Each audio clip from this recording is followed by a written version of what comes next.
Try করি। এবং একটা প্রথম আমি ফুলের তোড়া বানিয়েছিলাম, যেটা তোমাদের আমি একটু আগেই দেখিয়েছি, একটা সিঙ্গেল ফুলের তোড়া।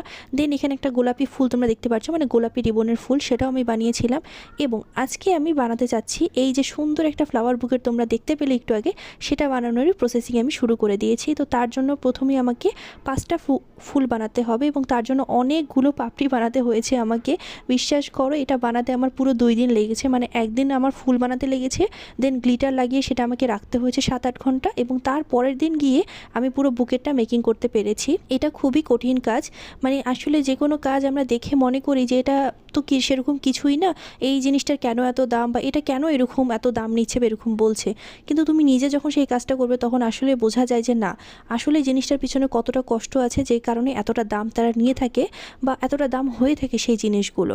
তো এখানে তোমরা দেখতেই পারছো যে আমি কিভাবে ফুলটা বানাচ্ছি। এবং আমি এটা করার আগে আমি এর অনেক ভিডিও দেখেছি, অনেক, মানে ওই